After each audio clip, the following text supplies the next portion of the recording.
You're listening to the Apple Insider Podcast.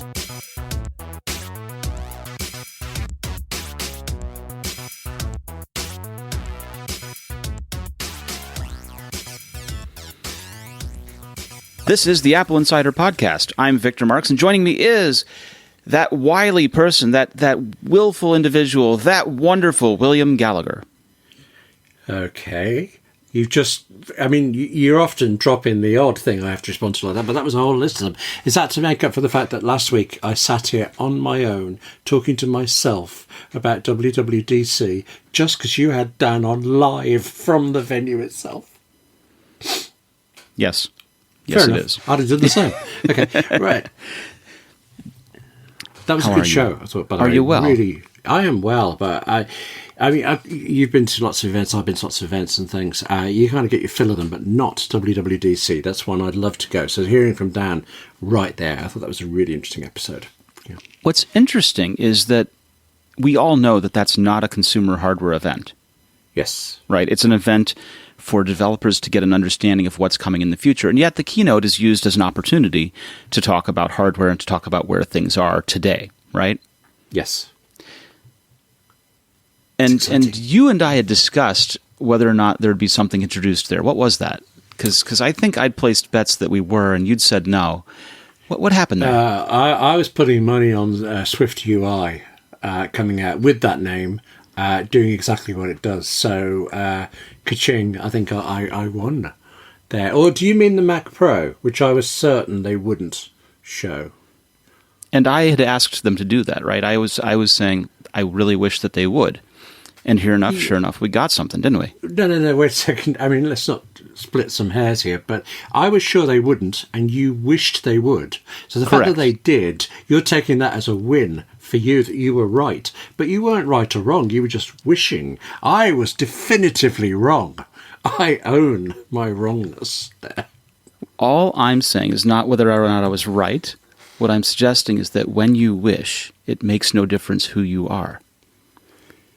Okay. That dreams do come true.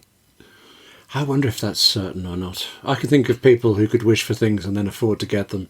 Anyway, yeah, but they aren't that's me. Probably... No, okay. All right, well, as long as we've cleared these things up. So, talking about things that are futuristic and cool, Apple has been looking at different ways to display pre-rendered 3D video in a stereoscopic method. What do you think they'd use stereoscopic views for? Traditionally, what do we use those for? Traditionally, for pictures of ancient New York in those little readers where you've got two photographs side by side and it all looks 3D and it's brilliant. Yeah, the two lenses side by side with the two photographs mounted a couple, about a foot and a half away, right? Yeah. Yeah. Stereoscopic vision. Yes. When was that stuff invented, I wonder? I'm guessing probably roughly alongside photography. 18, 17. Well, photography really came into its own in the mid-1800s. Stereoscopics, I'm not exactly sure. I think I have a book of old New York stereoscopic photographs from early 1900s somewhere. You know what? I'm mistaken. You're right. Just as early as photography came into vogue, stereoscopes, which is what those things are called, came into popularity from the 1850s till about the 1930s. Isn't it funny how 3D comes in with a bang and then whimpers away and comes back with a bang, and we're still doing that today. We're now post the latest 3D thing. Let's get ready for the next one. Yeah. No, so the earliest stereoscope was 1838, and the common one that you and I are thinking of was an Oliver Wendell Holmes invention and came around in 1861.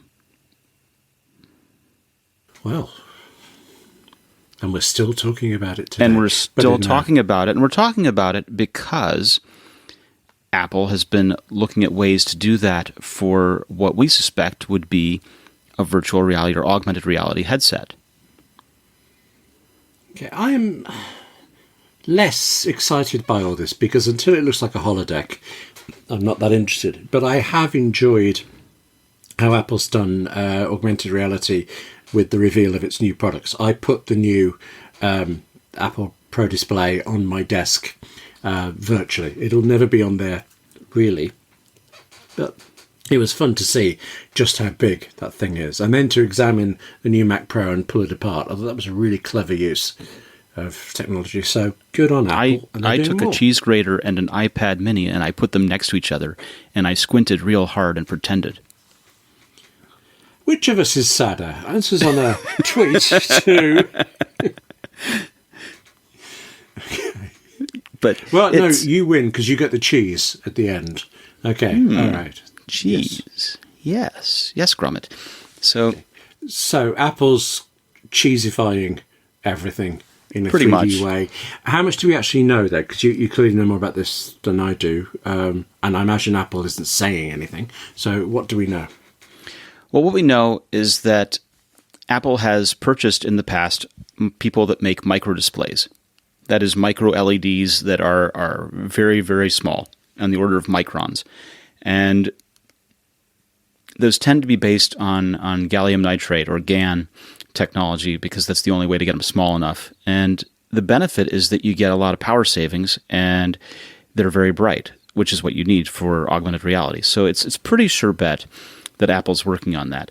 This idea of stereoscopy that they're working on only adds fuel to that fire.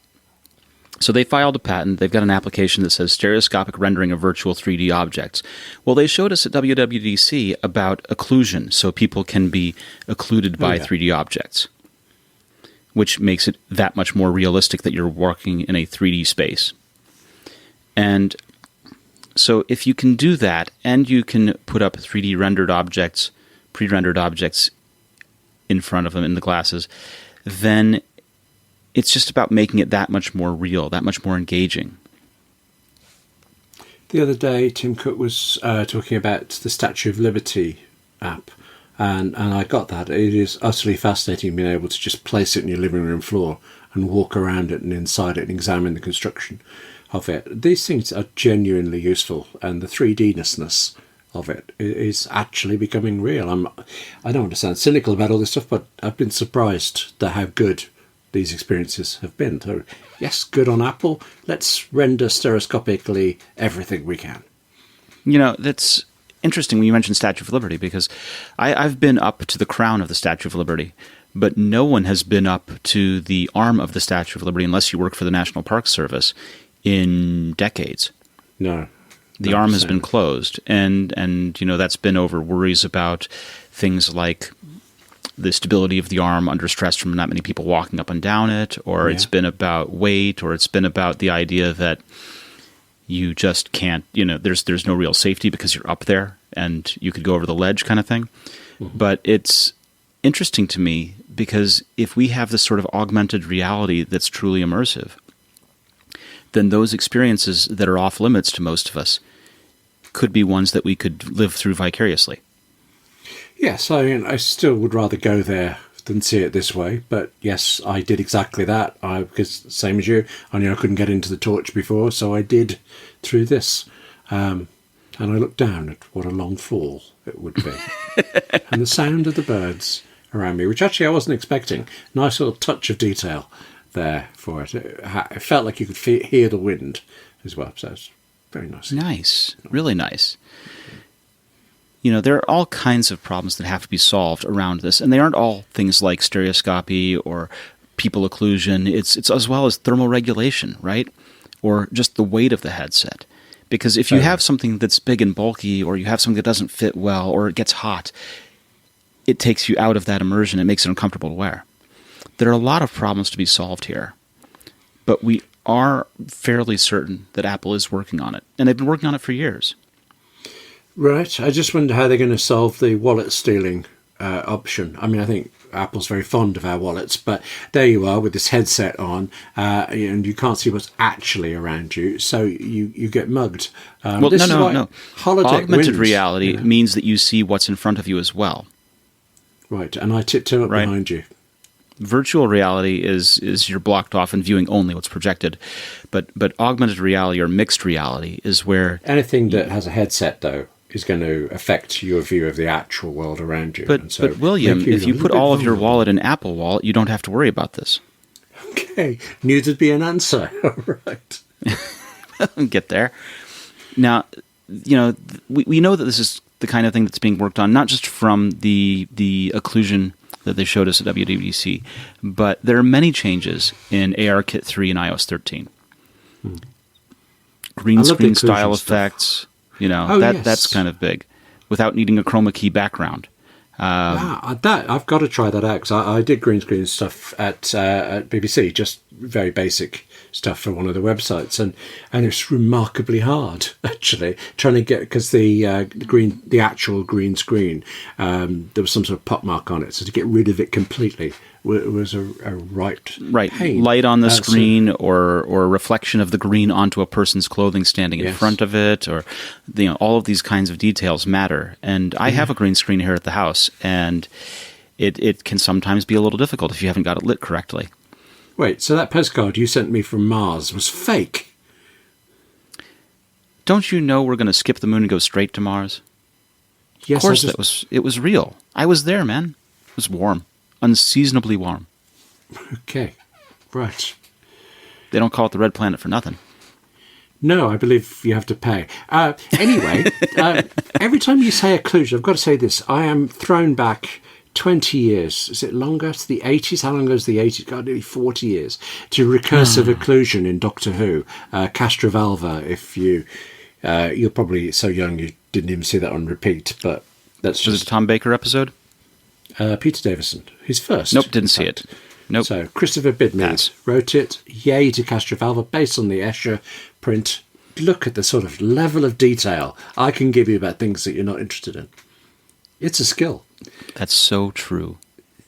Thanks. It's funny when I said it. Less so now. But they've also added motion. Apple. This is a podcast about Apple. They added motion capture capabilities. So the movements of a subject can be analyzed, interpreted real-time in the application. So you divide the subject down to a skeleton with joints and bones, determined and monitored for changes, and with those movements, trigger animations, or they can be recorded for custom movements of characters, which is cool.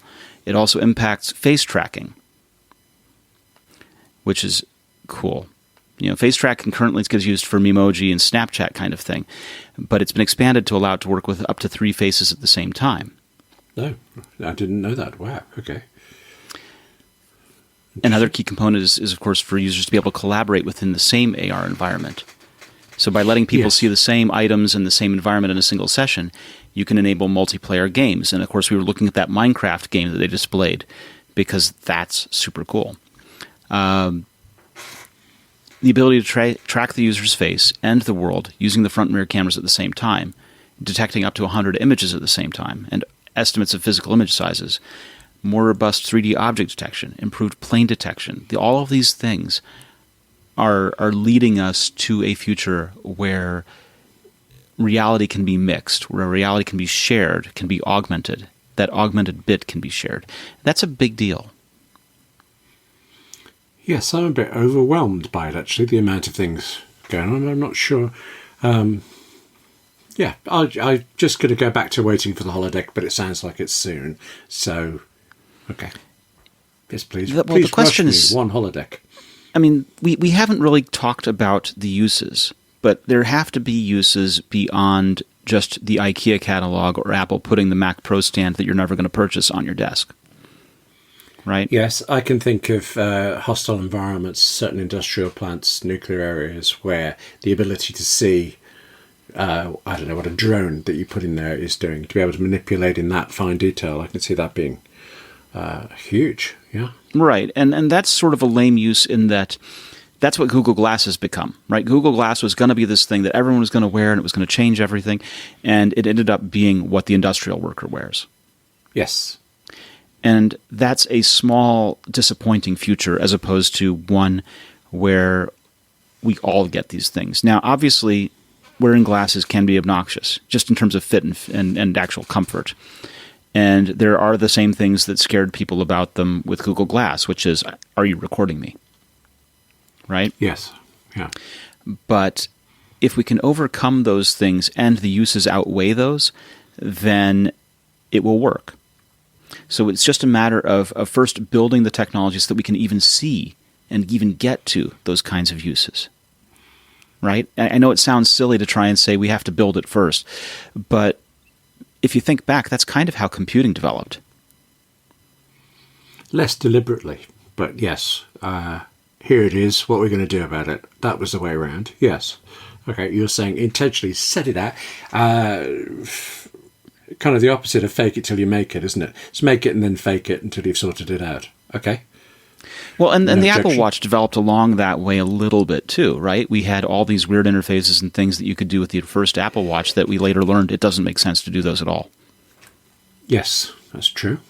Yes, that seems such a long time ago now, weirdly, doesn't it? The history Yes. of computing was, okay, so it's glorified typewriter, and that's awesome. And then all of a sudden a spreadsheet comes along. And the next thing you know, you've eliminated a whole floor of an office building that were doing spreadsheets on paper. Yes, sorry about that, but Yeah. yes. Yes. And you should be. actually, Well, you even put the- those people out of work.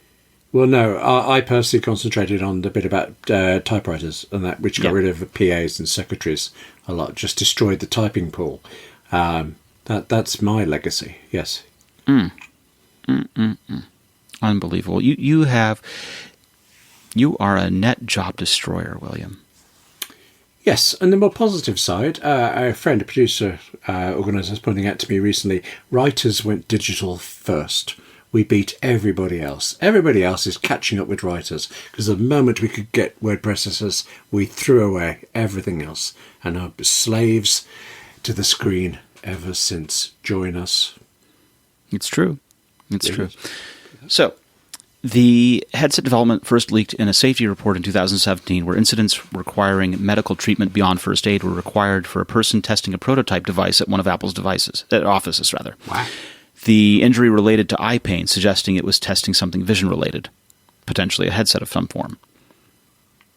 Grief. Okay. Yeah. That's not where I thought you were going with that. But, okay. I'm just laying out the evidence for how we know Apple's working on a headset. Right. Or they've- going around poking its employees in the eye. It's one way or the other. Yeah. Yeah. No, they spoke to a lot of technology suppliers at CES with Apple employees visiting stands as suppliers of waveguide hardware. They have acquired companies that are closely related to AR and headset production. They picked up eye tracking sensomotoric instruments, and they bought Aconia Holographics, which focused on development of specialized lenses for AR headsets. They picked up, what was it, Lumos or Lumify or one of those for micro LED displays. Micro LED displays. They've picked up a bunch of these different things along the way. So it's one of these futures that I feel like is coming together, and we're just seeing it in slow motion at this point. It'll all seem very obvious in retrospect. Well, of course, when it happens, they'll say, "We showed you AR, and now we're bringing it to your face." Right? This that's does it. seem to happen a lot with Apple. Something comes out and you think, oh, that rumour actually made total sense 5 years ago. But it didn't at the time. So, yes, who knows what other rumours we're missing. Well, and you're point. absolutely I'm right. looking around. For years and years at AppleInsider, we were talking about what was essentially, we were talking about a tablet Mac or a touchscreen Mac.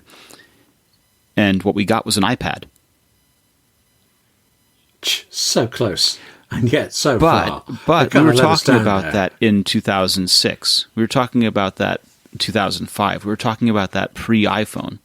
Because they'd been working on the iPad first and shifted gears to the phone. Right. To be fair, I don't think we were visionary innovators in our thinking there, since Microsoft had tablets out from, 99, 2000, somewhere around there? Well, this wasn't about being visionary and predictive. It was about going on the rumors and rumblings that we were hearing at the time. Oh, right. Okay. Well, 20 years later, we were right. Absolutely. Okay. Now, here's another one where you were right. Tell me about what's wrong with the new Mac Pro. Absolutely nothing at all. What could you possibly mean? Price. Yeah, okay. Yeah. Small thing. I might not buy the two that I was considering. One for the kitchen, one for the den. I might not do that. A third but for Angela otherwise- because, Well, you can't get them in blue. That was a bit of a blow, really. we have to That's talk changed. to Colorware. We could get one made in blue. It's not the same. Come on. Take it down to the local powder coating shop and have them just... It's like I don't even know you. Okay. All right. No.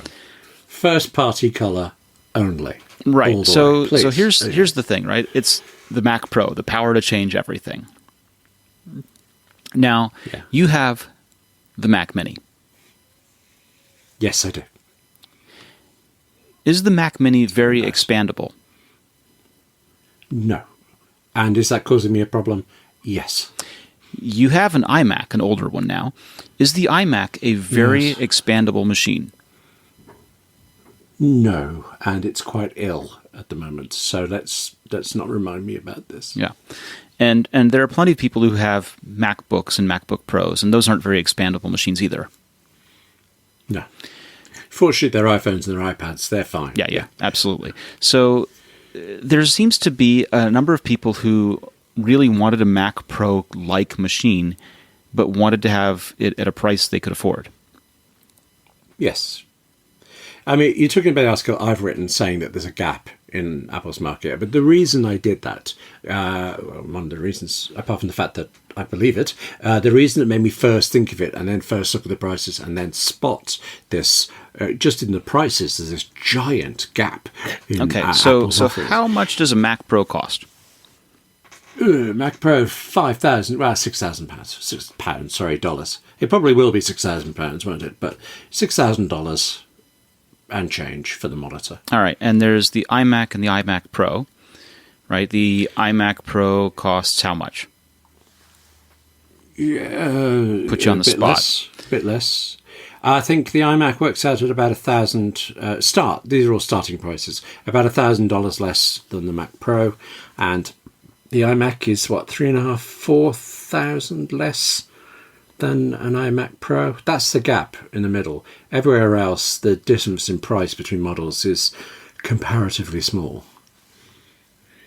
But I suspect there is this argument going around that Apple was wrong to make the Mac Pro. And you listen to people talking about this, and it always boils down to these people would have rathered Apple had bought a machine that they could afford. And I don't see that as a valid criticism of the Mac Pro. You can wish for something else, but to criticise Tesla's Roadster for not being a pencil sharpener seems a little bit of a fallacy to me.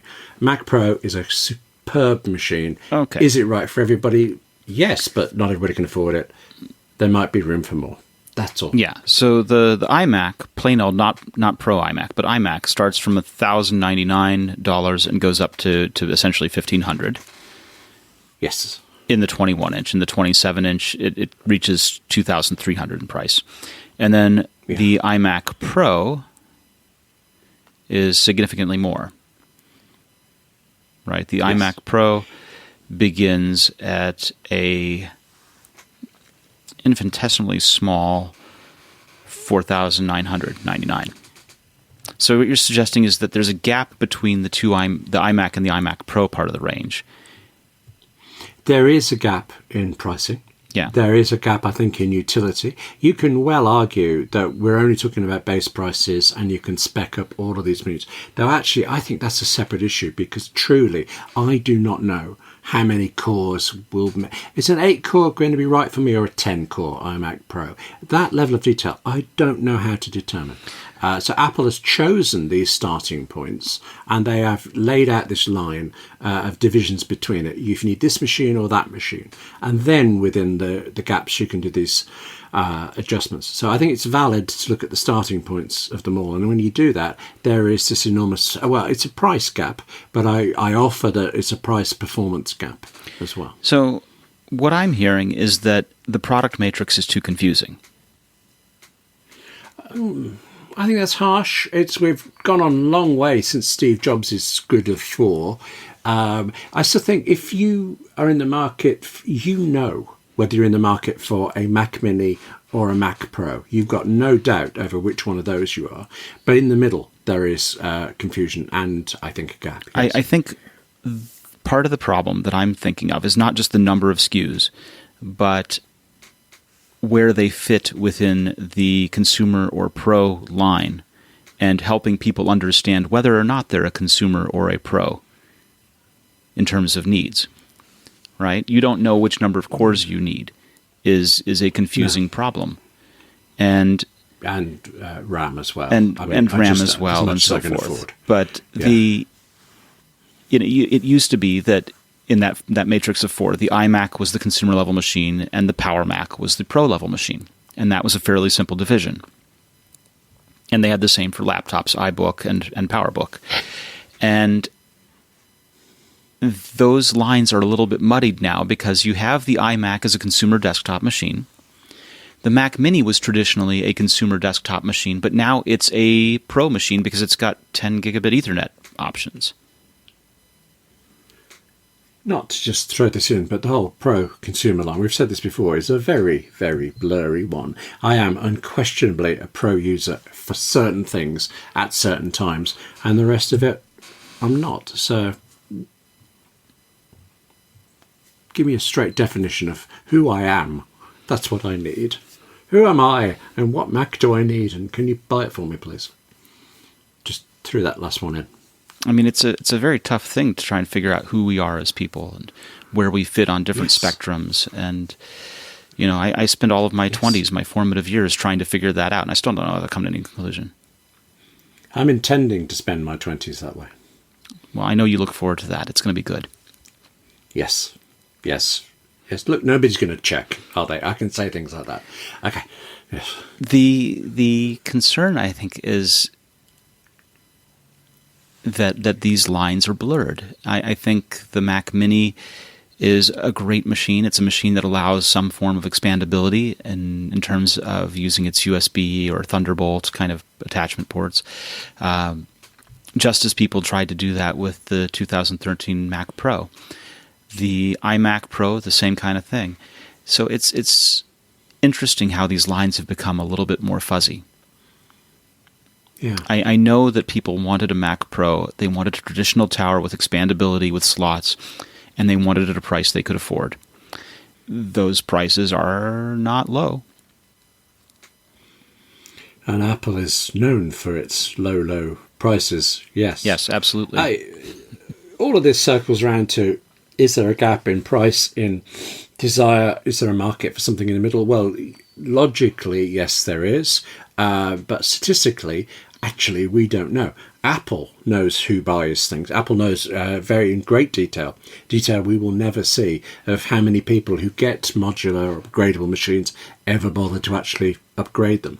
I remember Mike Weatherly on AppleInsider looked into this a long time ago when he had lots of data from various sources around the time of the old Mac Pro, the original cheese grater one. And the figures he had were at an absolute peak. 5% of the owners of those machines were changing anything. So modularity, it appeals to me, and I see that there's a market for it, but Apple's probably sitting there thinking, actually, William, not so much. Well, they're not. They don't know my name. Well, but people regularly buy things that are greater than their needs. Yes, and one could argue that you should with computers, because that way they last longer for you. But, yeah. I didn't. I bought the entry-level Mac Mini. I tend to try and buy the middle model, just because it feels like I'm getting a little bit better value. Yes. Well, you are. But I had an exact budget and it covered that one. So I don't regret that. I just wish I could have stretched to more storage, as that is giving me problems daily at the moment. But we'll figure it out. Yeah. I want to shift gears completely and entirely. Let's talk about security and vulnerabilities and things like that for a moment. Okay.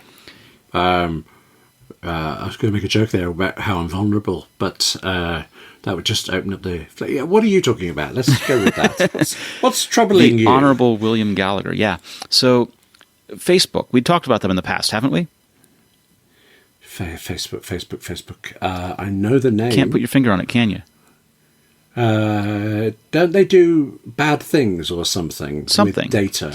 Well, so they had this application, right? They had a Facebook research app that was banned in January for violating App Store review guidelines because they were using their enterprise certificate to collect personal and potentially sensitive information from people.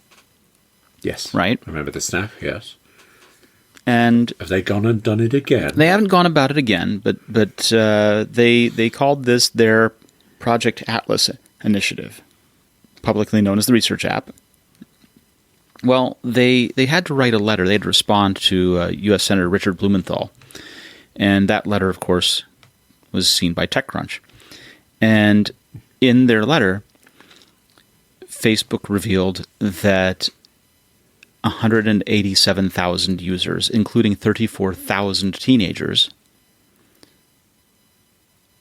had their data collected by this application. Of those, 31,000 users were in the United States and 4,300 were teenagers. So they were doing this worldwide. Facebook maintains the operation was driven by analytics, but notes that the app in some cases received non-target information.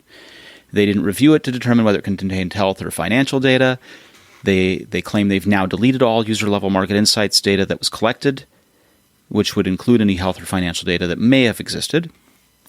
So they insist that it didn't have any there, or that they didn't review it, and now they can't review it because they've deleted it.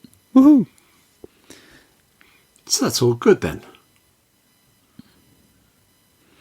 Now, Apple commented on this in a separate letter in March, and Apple said that they didn't know how many devices were running the app, which is deployed using the Enterprise Developer Certificate. And of course, that's true because enterprise certs are distributed outside of the App Store, and therefore it's impossible for Apple to have a handle on who got it or not. Yeah.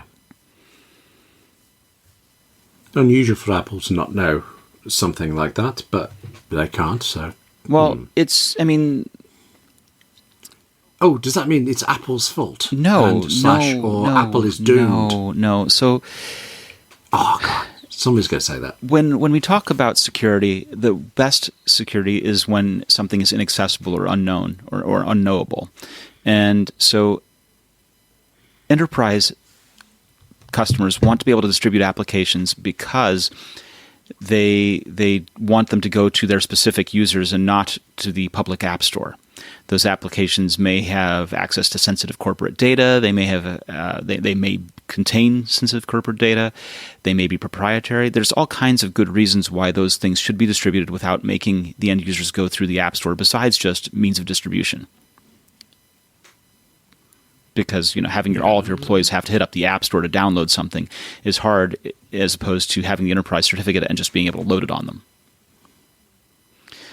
And so it makes good sense for Apple to not be able to know this. No, I understand that. I'm fine with it. Let's just make it... it's easier. Facebook, who's heard of that? Let's all just blame Apple for everything. And, situation normal, really. Yeah. Yeah. And of course, we shouldn't leave Google out. Google is also running a product like that has been exposed.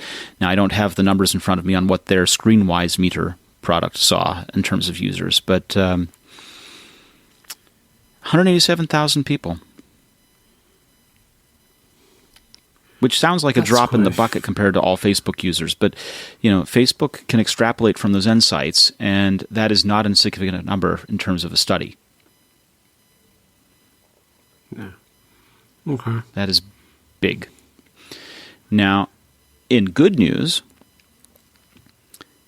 the head of Google's account sign-in teams is positive about Apple's introduction to the authentication space. So Apple revealed this product called Sign In with Apple, and they are going to require people who use Sign In with Google or Sign In with Facebook in their applications to add Sign In with Apple alongside it. And someone got a hold of Google and asked them. And so Google Product Management Director Mark Risher revealed in an interview with The Verge that it's preferable for users to employ some form of single sign-on button to get into apps rather than creating users and passwords, because people are terrible about users and passwords, right? You reuse the same username because it's typically an email, or because you have an identity formed around using that username, right? Oh, good point. I hadn't thought about the side of using an email address. Of course, they use an email address in several places. I hadn't thought of that. Good point there. Use the same one, made. Do you? Yes, Victor. There you go. That's the stuff. Yeah. So So sorry, I talked over you there. I genuinely, I've never used the same username. I never used the same password. I use one password to create this stuff, and I love it. It never entered my head that, of course, the username is very often the same for cause. But interesting. Okay, so I'm a little bit vulnerable there. I see the point. Sign in. It's certainly more convenient. I hadn't considered it's also more secure. Google has a point. Apple has a point. Yeah. And it's way better for users to not have to type in a bespoke username and password, or a recycled password, and definitely a recycled username, as we said. And the other thing about Apple's doing it is that they have created a means of not sharing your actual email address. They proxy it so that you don't have to share the real email address with that provider, which is good. I already do something like that. I own a particular website domain, so whenever I sign up somewhere new, I give it an email address at that domain. So I can write Egypt at whatever it is, and then later when I get loads of spam addressed to Egypt at this place, I know where it came from. Yeah, and I've been using a Google trick for that kind of purpose too, where I can use my Gmail address and add a plus sign and then any other descriptor after that. And it looks as a unique address. I hate that. But I loathe it it's because fantastic. I get emails that are my Gmail address or very nearly my email address. And it's always spam. It's never somebody who actually mistyped my address, and it's just fed up with Google. The problem is that the plus symbol isn't respected as a symbol legitimate in email by everywhere, even though it totally fits the RFC. But it allows me to filter the same way you are by seeing which one of those things gave away my email address. For example, if I put Victor plus BBC at Gmail, then I can go ahead and see, and that's not my email address, by the way, so don't try writing to that one. If I do that, then I can see if the BBC gave my email address out. Yes, not that they would. Let's be very clear about this. Defending the BBC again. There we go. Okay, I have some problems with the corporation, but they employed me for a long time, and you wouldn't know this, but in Britain they're currently getting a lot of shtick. No, they're getting a whole lot of thing about licensing fees, which is totally not their fault at this point. Exactly. Thank you. At one point, just to throw this in for scale, the loss of money the BBC was going to face over this would have been the same as the entire radio budget.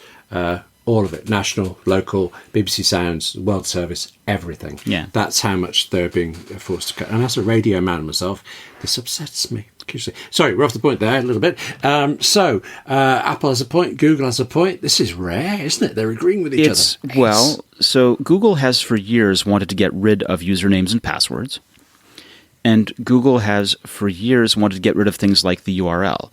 And so anything that people do to help them in that goal, even if it's not using their service, helps them reach that aim, right? They would much prefer people sign in with Apple than signing in with users and passwords.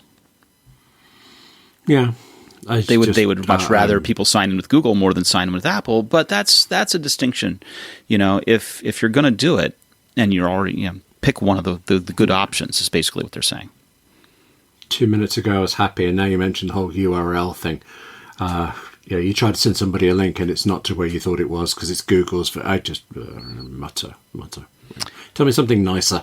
Make me happy again. Nicer? You want to be happy again? Apple, yes, please, just for a bit, is in negotiations to purchase Intel's smartphone modem business. Oh, do you know, I've been up at nights wondering about Intel's smart modem business. Well, as we said before, you are a net job destroyer over there. And Intel did close up shop and say, you know what? We're putting our smartphone business under. They took it out back. They ended it. That's that. And pink slipped, I think is the more polite term. But yes, okay, they did that. But no, here comes Apple. Yes? Apple is said to be looking very, very carefully at Intel's German operations, which serve as the basis for the modem business. Oh, right, I didn't know that. Okay. The Intel staff there is comprised of engineers from Infineon's wireless technology arm, which Intel purchased for $1.4 billion in 2011. They provided the baseband chips for iPhone from 2007 to 2010. Negotiations have been ongoing since last year. They could fall apart, of course, but if Apple's successful, they will have hundreds of veteran modem engineers. So, sorry, you say this has been going on since last year. So before this decision, Apple was nudging away. That's interesting.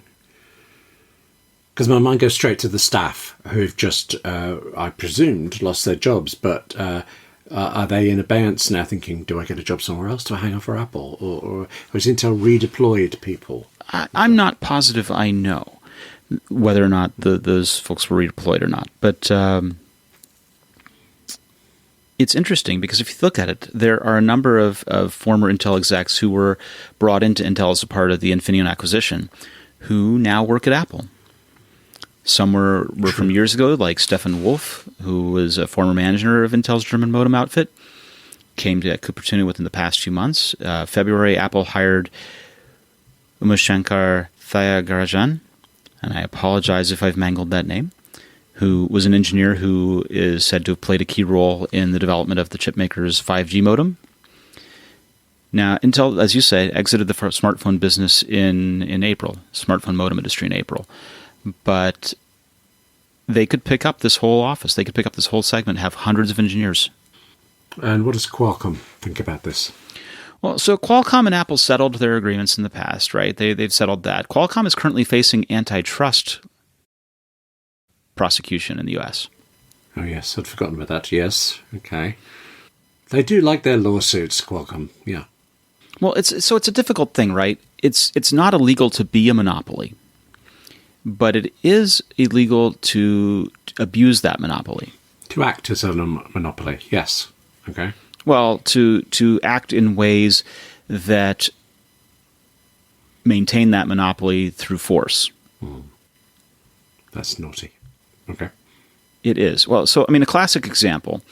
Years and years and years ago, Microsoft required that they be paid a Microsoft Windows license for every computer shipped, even if the computer didn't ship with Windows on. Yes, which is an amazing deal that they pulled off. Yes, for them. Or years and years ago, when BOS was an operating system, BOS got a deal to be loaded on a partition on Toshiba's.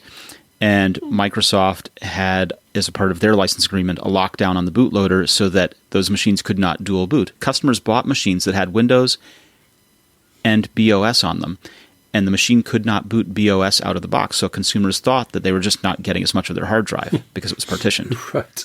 Okay. Right? Those are abuses of the monopoly that Microsoft had on Windows licenses at that time. I remember assuming that Microsoft had been legally required, when you installed some version of Windows, I can't remember which one it was now, to offer you the choice of Bing or Google for your search, but very specifically required to offer the choice to then not actually do it, because when I would pick Google, it would still set itself to Bing. That seemed Microsoftian. This is a behavior that they do in Europe. They don't necessarily have to show that in the US. Right. Okay. I do remember seeing the choice of browsers come up, but the search thing was a European part. All right. Well, my own fault for living here then. So Qualcomm, right? Qualcomm has several key patents on technology, especially related to CDMA and related to things like that. If you want to serve with carriers that require that technology, then you end up using a Qualcomm chip, which is why Qualcomm's modems were introduced in the first iPhones that worked with Verizon in the US. The problem is, are Qualcomm abusing that monopoly? And that's partly what was going into these patent royalties questions. Right. So, there you go. But perhaps they just like being in court. Maybe it's warm there. Who knows? But I asked you to tell me nice things, and you did. So thank you very much. Well, so here's a nice thing, and we'll end on this one. This is a nice one. iCloud for Windows. Yay. Yay. Apple has updated iCloud for Windows. It's available in Microsoft's App Store, and it makes iCloud function a little more like the Microsoft OneDrive cloud storage service in Windows 10.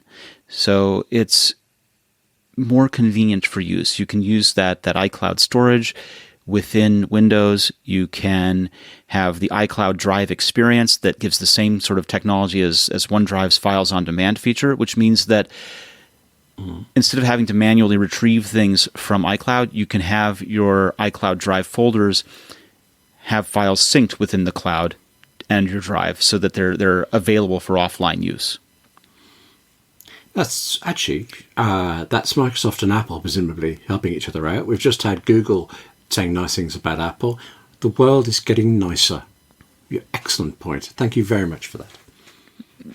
See, in a bright spot in dark times. Next time I'll ask you for money. We'll see what happens. Okay. This is not the first time that Apple's released products to the Microsoft Store. iTunes for Windows 10 is a part of the Microsoft App Store. And this is good. Yes. But the iCloud for Windows app behavior, where it has that sort of download for offline sync, is very much like the behavior that you get in Mac, where we have our desktops and documents stored in iCloud. So I am happy with that. Well, William, that is all the time I have. I am fresh out of time, my most valuable commodity. Yes. Next time, I will ask you for more on the Apple Insider podcast. Where can people find you? W. Gallagher at Twitter and William at AppleInsider.com all the live long day. What about you? That is the Honorable William Gallagher, everybody. I'm Victor Marks. I'm VMarks on Twitter. I am always found at Apple Insider, and I want you to check out my writings at Wristwatch Review. I just published an article there about an interesting thing where I've got a friend who is trying to adopt a little girl into his family and facing staggering legal fees. Wow. He has a GoFundMe, and all of these different wristwatch microbrand companies have gone together, pooled a number of wristwatches that they are raffling off to people who donate to him. And so there are something like 13 different watches available to people who donate to his cause. They've raised over like $10,000 at this point. It's fantastic, and it's all about helping a person and his family become a family legally, and I like it. Excellent. Yes. So go there, check that out, and if you're so inclined, maybe even donate. All right. Thank you so much, everybody. We'll be back next week with more.